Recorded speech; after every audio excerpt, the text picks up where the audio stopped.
Greetings and welcome to these brief introductions where you can discover the artists, leaders, and wisdom keepers who are hosting events at the Global Unity Festival. And for those of you who are tuning in for the first time, the festival is an opportunity to uplift yourself and the world through globally synchronized uplifting practices. It is a regular live event currently scheduled to take place on the first Sunday of every month. So tune in at globalunityfestival.org. And today we have our beautiful guest, Antonia Daniek. And Antonia is a wisdom wayfinder, guide, spiritual business mentor, and Antonia supports changemakers and founders to deeply connect to their purpose and inner wisdom so that they can create great change and make impact in the world that they are truly passionate about. Welcome, Antonia. Pleasure to have you. Thank you for having me, Alex. So these conversations are really to share more about what you share or you offer in the world. And you are an uplifter, as Yes. all of the visionaries and wisdom keepers and leaders are on this platform. So please share about your journey a little bit. Why did you become one, and how do you uplift, and how did you come to this path? How I can. Well, actually, I feel like I was always an uplifter. It's a big word, but I grew up in a spiritual environment. I grew up in a Buddhist retreat center, so I grew up with making wishes to the best of all beings and to discovering who I am to serve the whole. Basically, that's how I grew up with, and over the years, I journeyed through different versions of expressing myself. So, an artist, business coach, a holistic life coach, and feng shui consultant. So I work with earth energy. So there's a lot of ancient and new wisdom flowing into my work. And over the last months and years, it merged into this what I call wisdom wayfinder, which is really supporting us to step into our own path, connect with our inner wisdom, and then expressing this. And this is why how you introduced myself with that we're really passionate about what we bring into the world. And then we can create and co-create in a very, very beautiful and powerful way. I love that. And I love the Wayfinder idea because, as you know, you've shared, your journey brings you through different paths, and there are so many different paths, and sometimes it may seem overwhelming. And we kind of need someone to say, okay, well, this is what happens if you go there, this is what happens if you go there. Yes, and actually the wisdom wayfinder, like the term, derives from the Polynesian ancient culture, because they were the wayfinders, and they found their way with their very simple boats across these huge ocean through the Pacific, from Hawaii to the Easter Islands, just with navigating with the stars, with the currents, and watching for signs from the animals.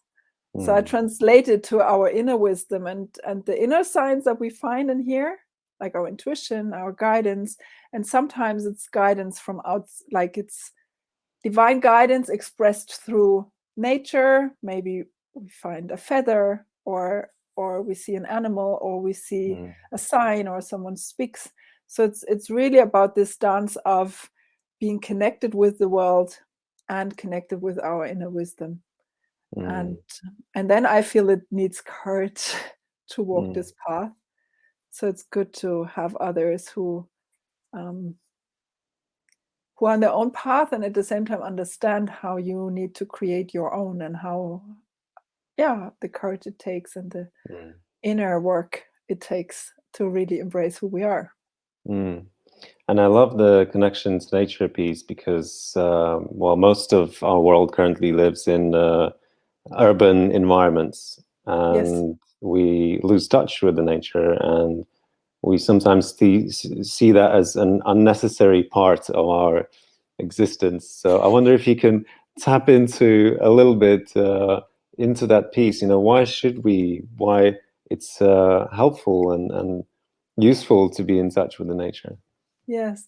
Well, for me, it's being in touch with nature. To me, is also being in touch with my own nature. because our body is nature, and we have rhythms, we have cycles, we have these currents in our life that we can also witness in nature. And like when I'm for a longer time, or when I'm not in nature and I'm just in my head, or I'm in the house and I'm doing things, and then sometimes I lose touch with my center. It's like I'm not centered and I'm not grounded. And then I go outside and put my feet on the grass or on the stone, doesn't matter, on the sand or whatever you have. And if you're in the city, you can still go outside and connect with a tree or with a flower, even if we have it in the pot. Like I have an oak tree, it's this big, and now it over the winter it's in my house. So I feel like one day it will probably grow on my own property, which I don't have yet. So we can connect with nature also through pictures, and or in the meditation. And I feel that this brings us back to connecting with our body, which is like the home for our soul in this life. It's our vessel to create. Because if we're only in our mind, we can do a lot of things, but to actually initiate things and create and co-create, we have this beautiful vessel, and this is part of nature. And I feel that when we are reconnecting with nature as one being and as humanity, then we are back in this circle of life, and then we are back in the big co-creation circle, which we somehow, I don't know, stepped out of in some sort with destroying nature.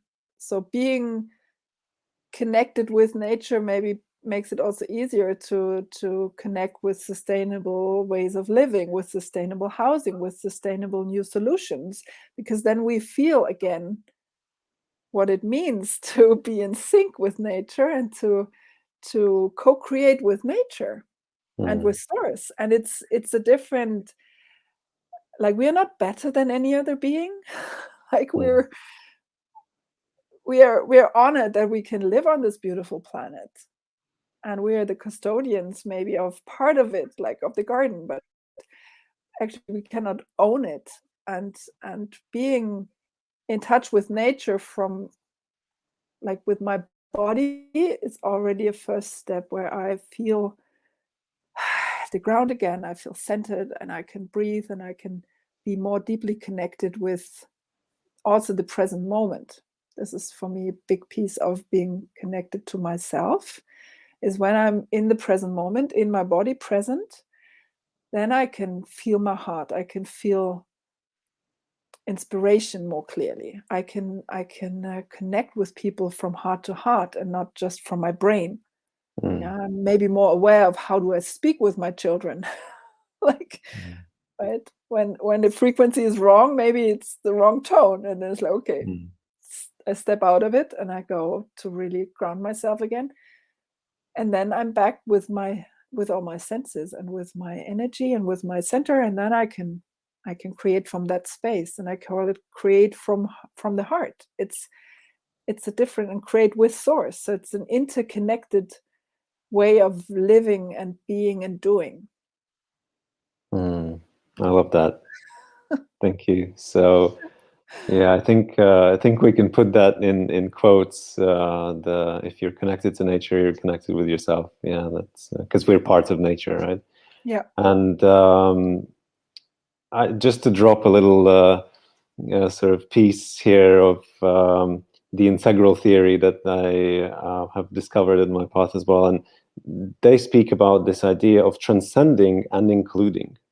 That when we evolve, we don't just somehow push away everything that was before, right? We integrate the good parts of it, and then we transcend, right? So we as humanity, we are evolving in also, technological ways and in our society and culture, but sometimes I think we have forgotten to integrate, to include that nature piece. So it's not like we have to go back to nature away from our culture and society, right? But to integrate it again.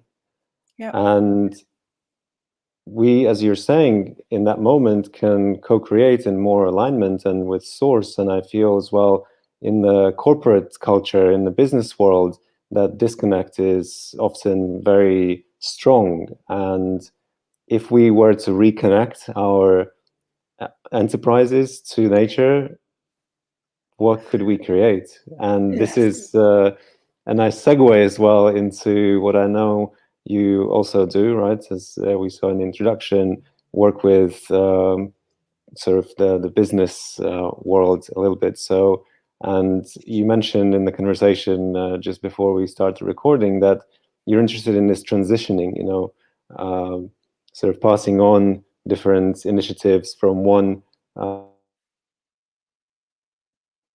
custodian. And please, maybe you can share a little bit about that as well. Yes, yes. Well, first, I would love to add something what you just shared with the integral piece. I feel it's important to not only integrate the positive, but also the shadows. Mm.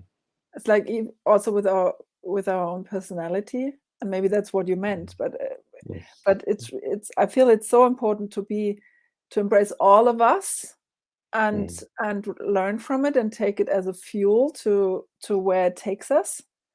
And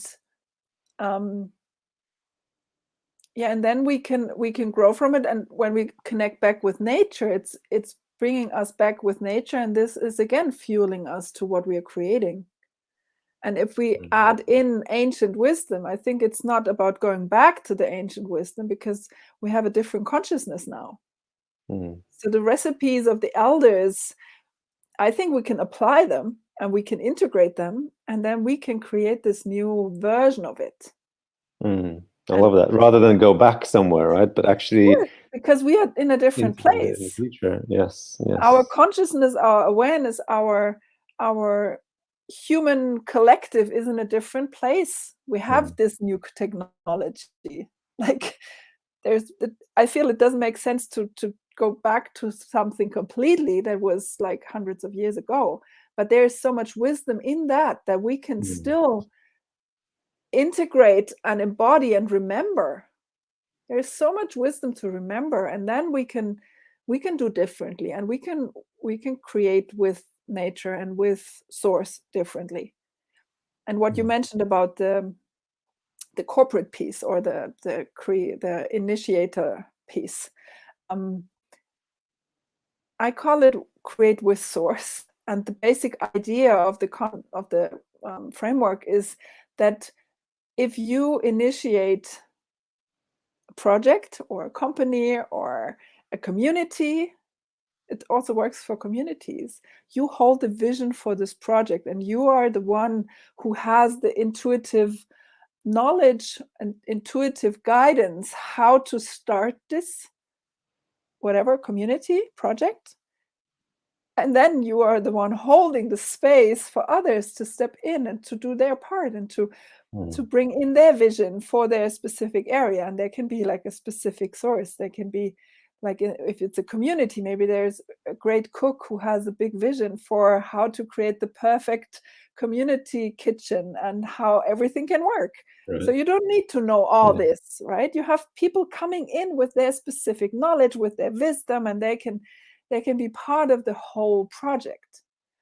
And then what you mentioned, when it comes to transition or a succession, there are methods where we can create rituals, we can create these sacred moments where I, as a founder and as a visionary, can pass the torch. I can pass this divine connection to someone else, and they can take it, and they can be the new custodian of the project. They can be the new visionary, and they will have then these intuitive moments. They will have the feeling for the vision. Because what I learned from myself and from working with a lot of visionaries or founders is I have not encountered anybody yet who can 100% explain their vision to someone else. Interesting. what I experience is so much feeling and inner pictures, and I can explain a lot of it. And I have in my life, and I'm really grateful for that, I have several people who get me, who can see the picture with me. And at the same time, there are different nuances which only I can feel or see. And then it's so great if you initiate, like you're initiating this global festival, to have people coming in who trust you in your guidance and in the divine guidance that you receive. So it's both, right? They trust that you know what you're doing because of the insight. And at the same time, which is beautiful, I think, is we don't need to have all the answers, because others can come in, or maybe an answer comes later. Yeah. And this is part of co-creation. And I call it create with source, because we are always co-creating. Like, we're never singular. Like, if I'm here and I have this beautiful feather, and I'm doing a video and I share it with someone, it already makes ripples, even if the video is just on my phone. But with me, with my intention, with my love, creating this already makes energetic ripples. And the moment that I put it somewhere online, maybe it creates more ripples. Or I have a conversation about someone who never saw the video, and it creates different ripples. So it's creating with this divine energy of, you can call it God or the universe, but it's something that I see it like sometimes like a bridge. So I do one step and then the universe can take another step. Like, I can say, oh, I love these initiatives. And then I turn on Facebook and I see a video where you are sharing something. And this gives me maybe the next answer that I need. Yeah. And then I do something and then I meet someone. So it's this big dance of synchronicities or these magical moments that lead us to something that we cannot imagine before. Yeah, and this is what I feel. A vision is sometimes more feeling, so very often we don't see it, and then following this inner calling step by step. And in hindsight, it's like, that's why I turned on my phone, or that's why I needed to go to this place, because there I met this person, and this person introduced me to the next person. In hindsight, suddenly it makes so much sense. And before that, I could never plan this. It's like, it's divine timing and divine plan, and it's beyond my capacity as a human being in my brain. Like, in my brain, I don't have the capacity. But if I surrender from my heart and I'm following my calling, I'm following this one step and this next step, then suddenly these things can happen. And if they happen, again, it's important that we take action on them. Like, if I feel called to, and it takes courage. Right? It takes courage, and it sometimes makes you feel or look funny in your circle of friends, or it's like, for example, if you have a lot of friends who are not entrepreneurial and you start your own business, they will simply not get why you do all this. It's like they cannot feel it, because they're like, they want a secure job, and some people are like that, and that's fine. So if you want to do something more unique or more different, it's great to have people around you that are also walking their own unique path. Because then it's normal that you share crazy ideas, and it's normal to share a big vision where you have no idea yet how you will manifest it. Because in the traditional old world, it would be, okay, you have a vision, so how will you do it? What is your 10-year plan? And but if I have a vision now for in 5 years, I have a feeling for the first steps. It's like, I feel I will do this and that, and then I will offer that. And then there's like a gap. And in 5 years, it will probably look different from what I'm feeling now, but it will be my own path and my own creation and my own co-creation with source and with life. And I love how it ties back actually to the beginning of our conversation about nature, because it is more the nature's way.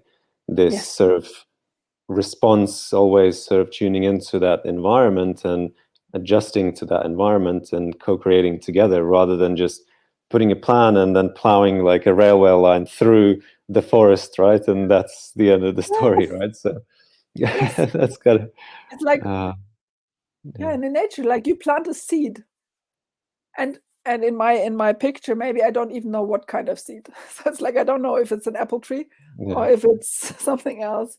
And then it has its own time, and then the tree will grow, and then birds will come, and then bees will come, and then something will grow there. And I'm the custodian. I'm the one holding the vision. I'm the one holding this tree, and yeah. And then suddenly I witnessed that there are so many other trees, and there's a forest with its own ecosystem, which is beyond what my intention was, and it's beyond what I could create on my own. And then suddenly we have a new ecosystem in this area, because we all are these different trees very uniquely, and we create something together. So it's, I love that. Yes, and yeah. it's again perfect link to the next thread, because this space is created very much like a forest, where we co-create together, and we always, have these interactions and feedbacks from each other, and who knows what may come out of this, right? And what it may look like. We have the intention, we have the heart of it is to uplift, which in more expanded sense means increase our well-being on all levels, right? Spiritual, mental, physical, personal, social, global, right? And it can be done in so many different ways, and we don't need to have a plantation of palm trees. It's a forest of different types and kinds and sort of heights and all of that, right? Can have a place in the forest. So I wonder, let's perhaps go into a little bit that a little bit deeper. What spoke to you? What resonated with you about the Global Unity Festival? Different areas. One is to I totally get the power that we have when we initiate synchronized. It's like the moment we share something and someone else is open to receive, something happens. And I see an immense power in doing this synchronized. So I love the 3 waves that we're starting with every month. This is really sending like a loving pulse through the universe, actually. Like it's a ripple around the world, and it goes into the universe. And I feel it will be for the people who listen, and it will be felt in the whole big system, even those who have no idea that there is this festival. Right. So this is part of what I feel, and what I was like when I heard it's outside of Facebook. It's free. It's a free platform where we can really play with creation and co-creation, and where we can support each other by promoting each other and by inviting new hosts. And I feel it's very alive, and it's like a tiny sacred plant that can grow into a massive, beautiful tree within this beautiful forest. And the other thing that I really love is to have this focus on uplifting the world and make it conscious for people, to make them aware of, if we move together, if we are together, we can do so much more, because it multiplies our energy. And I feel that there are a lot of people already aware of it, and at the same time, a lot of people are not yet aware of it. And I feel that this festival is a beautiful example of raising this awareness and sharing. And every host who will share what they're doing, and every guest who will share the festival that they found, will at the same time open this awareness in people, that we can do so much if we are together. It starts with being together, and it goes into doing together. But the being together already shifts this energy. And I feel that this is a part where we can create ripples beyond ripples, and in a very joyful and interconnected way. Yeah. And that's why I'm here right at the beginning of this beautiful venture. Yeah. Indeed. Wow. How beautifully said. This is so precious. And thank you it's useful, to hear the perspectives from the other side, because we've been so much deep into this. So yeah, thank you so much for these words. So yes, and obviously we're here in this space to share about you as a host, and I would love to know what you're intending to offer as a host at the Global Unity Festival. Well, I intend to to host a lot. Usually my shares are a mix of stories of wisdom that I found on my path, examples how the listener can explore their own wisdom, how they connect with their inner wisdom, how maybe they can find the courage to take these steps. Sometimes I will probably add in meditations or visualizations, because I feel that they're sometimes very good to deepen everything. I will definitely share about creating with source and co-creating, because I feel that this is an essential part of us moving forward as a collective, and also moving forward in creating a new style of collaboration and new versions of economy. And I will take it from there and then see whatever inspiration drops. I will share. And yeah, I'm curious what else will come through, but it's basically that's the place where we'll start at. I love that, because it touches upon so many different levels, right? From the personal to the collective, and wow, I'm looking forward to discovering what comes in this journey. So. Yes. Okay, thank you so much. So if those who are watching would like to know more about Antonia, please go to the link that is popping up on the screen now. So linktree at Antonia Daniek. And we're looking forward to seeing all of you on the festival, and we're looking forward to seeing Antonia hosting your events. Thank you for so being much. here. A pleasure. Thank you for having me, and all the best for this amazing project. Thank you. May it bloom and blossom. May it be. So, thank you.